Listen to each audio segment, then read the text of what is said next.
जय श्री राम दोस्तों, आपका स्वागत है आपके अपने चैनल डिबेट वाइन्स पर। आज का डिबेट कांग्रेस की प्रवक्ता सुप्रिया श्रीनेत और सुधांशु त्रिवेदी के बीच में होने वाला है। इस डिबेट में आप लोग देखेंगे जब सुधांशु त्रिवेदी अपनी बातों से राहुल गांधी का चड्डी उतारने लगे तो कैसे भड़क गई जलेबी बाई। लेकिन दोस्तों, अगर आप लोग ऐसे मस्त डिबेट्स रोज देखना चाहते हैं तो कृपया वीडियो को लाइक करके चैनल को सब्सक्राइब कर दीजिएगा। अभी वीडियो स्टार्ट करते हैं। मैं आपको बताना चाहता हूं, दूसरे सबसे पढ़े लिखे प्रधानमंत्री कौन हुए हैं? जवाहरलाल नेहरू जी। उनके जमाने में देश में क्या क्या हुआ, पंजाब गया, कश्मीर गया और चला बंगाल गया और चीन के हाथों मानसरोवर का वह ऊंचा भाल गया। अब यह भी बताना चाहता हूं कि पढ़ने लिखने की बात तो हम लोग करते थे, मगर ये पढ़े लिखे वाला नैरेटिव दिया किसने था? आम आदमी पार्टी ने ना। देखिए कैसे बेचारे पुरानी धुरानी पार्टी नई नवेली पार्टी के चंगुल में आ जाती है और वो पढ़े लिखे इतने महान हैं। मैं पढ़े लिखों के जवाब देता हूं। इनके दोनों भैया बहन अशिक्षित और बात पर आप लोगों को क्यों, अरे भाई आप बोल रहे, मैं कोई डिस्टर्ब नहीं कर रहा। मैं शिक्षा का उदाहरण दे रहा हूं। मैं शिक्षा का उदाहरण दे रहा हूं। भाई राहुल गांधी जी ने कोविड को मोविड लिखा, कितने पढ़े लिखे हैं? अरे कोविड को मोविड लिखने वाले पढ़े लिखे हैं। और दूसरा उदाहरण देता हूं, अप्रैल 2021 में जब कोविड की सेकेंड वेव चरम पे थी तो पहले आके वो दिल्ली वाले जिनका नाम ये बोल रहे हैं, उन्होंने आके क्या कहा, वैक्सीन की कमी है तो वैक्सीन सारी कंपनियों को फार्मूला क्यों नहीं दिया जाता ताकि जल्दी जल्दी वैक्सीन सबको मिल जाए। अरे वैक्सीन कोई चूरन का फार्मूला है जो सबको दे दिया जाएगा? ये पढ़ा लिखा आदमी बोल रहा है। और सुनिए, इनके दोनों भैया बहन ने भी बोला और उनका भी बयान है कि भारत सरकार ने बच्चों का वैक्सीन विदेश भेज दिया। इतना झूठ बोलने वाले लोग अप्रैल 2021 तक जाके चेक कर लीजिए, भारत क्या दुनिया में कोई बच्चों का वैक्सीन नहीं बना था। इसलिए हम आपसे कहते हैं कि आप लोग, और ये तो वो लोग थे, देखिए गजब के पढ़े लिखे हैं। जानते क्या होता है, जब प्रधानमंत्री जी ने कहा था कि अगले प्रधानमंत्री क्यों याद आते? अरे भाई याद जवाब दे दीजिए। मैं जवाब दे रहा हूं, जलेबी मत बनाइए। प्रधानमंत्री जी की क्षमता दोनों जवाब दे रहा हूं। 15 अगस्त जब 2020 को कहा कि अगले साल शुरू होने तक वैक्सीन आ जाएगी, अचानक इनको पढ़ाई लिखाई याद है। अरे ऐसे कैसे हो सकता है? अरे वो तो सेलुलर माइक्रोबायोलॉजी के एक्सपर्ट बन गए। नहीं इतनी जल्दी बनी नहीं सकती, बनी 8 देशों ने बना के दिखा दी। अब सुनिए, जब जनवरी में वैक्सीन आई, नहीं उसका सैंपल सर्वे दिखाइए, स्टैटिस्टिक्स एक्सपर्ट हो गए, फलाने हो गए, इतने कम समय में इतनी जल्दी कैसे इन्होंने इन्फ्लुएंस ड्रॉ कर लिया? दुनिया के सारे देशों में लगी। और सुनिए, इतना ही नहीं, जब राम जन्मभूमि का शिलान्यास हुआ तो ज्योतिष को अंधविश्वास कहने वाले मुहूर्त मर्मज्ञ हो गए, कहने लगे मुहूर्त नहीं ठीक है, ये नहीं ठीक है, वो नहीं ठीक है। तो आप पढ़ाई लिखाई को लेकर जो बातें करते हैं और वास्तविकता में आपके मन में जो फीलिंग है, इन दोनों बातों में बहुत बहुत भारी अंतर है। हाँ, एक बात मैं जरूर कहना चाहता हूं, अशिक्षित बात करता है तो आपको चोट क्यों पहुंचती है मन को? आप लोग क्यों परेशान हो जाते हैं? वो अशिक्षित नेताओं की बात कर रहे हैं। हाँ, तो आप लोग क्यों परेशान हो जाते हैं? हम लोग कहां परेशान होते हैं भाई? सारी राइट विंग परेशान, हमारे यहाँ तो सबसे। आप देखिए ना, आपके बीजेपी का सोशल मीडिया के लोग, आपके बीजेपी के महाराष्ट्र के लोग लगे पड़े हैं। क्यों लग रहे हैं? मोदी जी का तो नाम ही नहीं लिया जाता है, आप क्यों परेशान? भाई मैंने तो आपको उदाहरण दे दिया। आप देखिए, आप बोल रहे हैं तो मैं डिस्टर्ब नहीं कर रहा था बीच में। हमें दिक्कत नहीं, हमने तो कहा देश के सबसे पढ़े लिखे प्रधानमंत्री के साथ आपने क्या गति की? देश के सबसे पढ़े लिखे तिनका क्यों आ जाता है? इस बात का जवाब दे दीजिए, वो आप नहीं दे सकते हैं। अरे सुनिए, ये कौन सी आप बात कर रही हैं भाई? यही जो मैंने तो आपसे बात कही, यही जो आप सुन रहे हैं, सबसे पढ़े लिखे प्रधानमंत्री की आपने क्या गति की? आपको मोदी जी का चेहरा क्यों नजर आता है? अरे किसने कहा याद आता है भाई? क्यों आपने बात बताया? अरे सुनिए, इतना बरगला जाते, क्या हो जाता है? चुप हो जा, 7वीं फेल, चुप हो जा।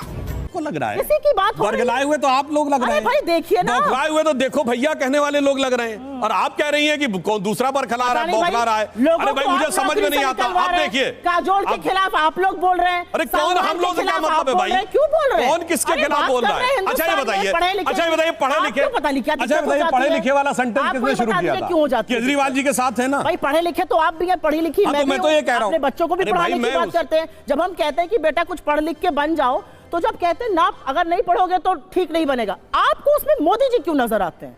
किसी का नाम नहीं लिया जाता, मोदी जी का चेहरा आपको क्यों नजर आता है? उस बात का जवाब दे दीजिए। आपके लोग इतने उत्तेजित क्यों हैं? देखिए ना, सबके एक के बाद एक ट्वीट है, फेसबुक पोस्ट है, साक्ष्य के साथ बोल रही हूँ, काहे मोदी जी का चेहरा नजर आने लगता है? ये चोर की दाढ़ी में तिनका है, क्योंकि आपको पता है आपके बारे में बात हो रही है। बंदा नाम ना ले, आपके बारे में मैं जवाब बीच में डिस्टर्ब किया था तो मैं अपनी बात पूरी कर लूं। मैं जवाब ले रहा हूं। ये कह रही हैं कि हमारे लोग बोलते हैं पढ़ी लिखी है ना, तो पढ़ के बताइए भाजपा का कौन आदमी बोला? भाजपा के सोशल भाजपा का मीडिया कौन के है? हेड, भाजपा के बताइए ना, लीडर हैं। भाजपा के कौन लोग बोल रहे 50 लोग हैं? पढ़े हुए बोलिए। अब 50 लोग सोशल मीडिया के हेड 50 लोग हैं, आप ये बोलने लगते हो। दूसरी बात मैं सोशल मीडिया आप के हेड टर्न पे बोलिए भाई, मैं और दूसरी बात, अरे भाई सुनिए, ये जिस नेता के पक्ष में बोल रही हैं, जो ये कहने की कोशिश करते हैं केजरीवाल जी, आज इनकी गति और दुर्गति देखिए, उनकी किस शिद्दत के साथ डिफेंस किया जा रहा है। किसके साथ? जिसने इनको गुजरात में इनका वोट हाफ कर दिया, पंजाब में इनका स्विच ऑफ कर दिया, दिल्ली में इनको साफ कर दिया, और उसके बाद आज उनके साथ खड़े हुए हैं। इसे कहते हैं कि 100 जूते खाए, तमाशा फिर भी देखें। सुधांशु जी, अब मैं सवाल, सुप्रिया जी, मेरा सवाल, एक सवाल पूछा, उसका जवाब मेरा आपने कहा, एक नेता का नाम बता दीजिए। नहीं, कितने नेताओं ने बोला? आशुतोष दुबे आपके बीजेपी के सोशल मीडिया के महाराष्ट्र के हेड हैं। उन्होंने क्या लिखा है? Sangwan is saying this indirectly pointing to the prime minister of India. उन्होंने तो नाम ही नहीं लिया। आपकी चोर की दाढ़ी में तिनका क्यों है? क्यों आपके लोग ट्रेंड करा रहे हैं कि शट डाउन? ये क्यों करा रहे हैं? मोदी जी का कोई नाम नहीं लेता है। अगर कहीं पर किसी को नृशंस कहा जाता है, आपको दिक्कत होती है। किसी को कहा जाता है अरे एक आदमी जुमले बोल रहा है, आपको लगता है प्रधानमंत्री को कहा जा रहा है। एक नेता बड़ा झूठा है, आप प्रधानमंत्री की बात करते हैं। बेटा पढ़े लिखे लोगों को राजनीति में आना चाहिए, आप प्रधानमंत्री को बोलने दे, तकलीफ हुआ है बेचारे को, बोल समझ लेते। सुप्रिया जी, समझ लेते? अब सवाल ये मेरा चोर आपसे, की दाढ़ी में तिनका है, मान सुप्रिया जी, जाइए ये बात। अब सवाल, क्यों है ये भी आप सुधांशु जी, जानते हैं। सुधांशु छोड़िए जी, इस बात को। एक लाइन क्या तो सुनिए, एक मिनट इसमें कोई डिफेंस एक मिनट, एक लाइन बोल दूं, एक लाइन। आप लोग ऐसा है, सोच लेते हैं कि प्रधानमंत्री की बात हो रही है। ऐसा है, हमारे यहाँ दाढ़ी परमानेंट है, दाढ़ी हाल में इन लोगों ने बढ़ाई है, इसका अरे मतलब तिनका इनको तो तिनका आपकी छुपाने की दाढ़ी में जरूरत है। permanent है। ये सब बेवकूफी की सुप्रिया जी, बातें मत करिए। अब सवाल, बेवकूफी की बातें नहीं, कौन कर रहा है? देखिए, अगर आप बेवकूफी की बातें दोनों, अगर कौन आप करता दोनों है? मेरी नहीं सुनेंगे तो सबको बड़ा पता है मुश्किल है। बेवकूफी की बातें सुधांशु कौन जी, करता है, इसमें कहीं सुधांशु कोई जी, किंतु परंतु की सुधांशु समस्या जी, नहीं पता है कि खड़े होकर सदन में कौन बोलता है, सुप्रिया जी, कोई घिसी पिटी बात है। अगर आप मत दोनों मेरी करवाइए बात मेरा। नहीं सुनेंगे तो बड़ा मुश्किल होगा डिबेट को इस तरीके से बढ़ाना। मेरा सवाल आपसे ये है कि आप शिक्षा की बात कर रही हैं, शिक्षा काबिलियत का क्या पैमाना होता है? लोकसभा में आपके विपक्ष के नेता हैं अधीर रंजन चौधरी, उनकी क्या शिक्षा है, क्या मैं शैक्षिक तो योग्यता एक है? मिनट, आप मेरे बयान उठाकर देख लीजिए। मेरा मानना है पहले कि उनके संविधान में उनकी शैक्षिक, नहीं एक मिनट, उनकी मेरा शैक्षणिक मानना योग्यता है। क्या है? मैं एक मिनट, मेरा मानना है, मुझे कौन सी बोलने दीजिए, क्लास सवाल पास है? पूछ लिया आपने, अब मेरा जवाब सुनिए। मेरा मानना है कि हमारा संविधान एक अंगूठा छाप व्यक्ति को भी प्रधानमंत्री बनने की अनुमति देता है। मुझे इसमें कोई आपत्ति नहीं है, एब्सोल्युटली। मेरा अपना मानना है कि इस देश में डेवलपिंग इकोनॉमी है, कोई भी बन सकता है। आप अंगूठा छाप हो, आप छठा पास हो, आप 10वां पास हो, आपकी डिग्री फर्जी हो, नकली हो, अगर प्रूफ नहीं हुआ, आप बन सकते हैं प्रधानमंत्री। मेरा उद्देश्य दूसरा है ये कहने का कि जब शिक्षा की बात हो, मुझे उसमें कोई आपत्ति नहीं है। प्रधानमंत्री 10वां पास हो, या प्रधानमंत्री ने वाकई में एमए किया हो, या उनकी स्नातक की डिग्री फर्जी हो, मुझे वाकई में कोई दिक्कत नहीं है, क्योंकि मेरा संविधान कहता है कि अंगूठा छाप आदमी भी इस देश का प्रधानमंत्री बन सकता है। मुझे दिक्कत किस में है कि अगर कोई शिक्षा की बात करता है तो आप उसको अपने ऊपर क्यों ले लेते हैं? ये कौन सा विक्टिमहुड है? कोई कहता है बड़े झूठे होते हैं राजनेता, आजकल लोग बहुत झूठ बोल रहे हैं, अपने ऊपर क्यों ले लेते हैं? कोई कहता है जुमलों की बारिश होने वाली है आज, आप अपने ऊपर, मैंने एक दिन लिख दिया जुमलों की बारिश होने वाली है, आप मोदी जी को ऐसा क्यों? मैंने तो मोदी जी का नाम ही नहीं लिया था, मैं तो किसी शर्मा जी की बात कर रही थी। हर चीज अपने ऊपर ले लेते हैं क्योंकि चोर की दाढ़ी में तिनका है। मेरा मत है इस देश का संविधान सर्वोपरि है, मुझे कोई आपत्ति नहीं है। वीडियो देखने के लिए बहुत बहुत धन्यवाद दोस्तों।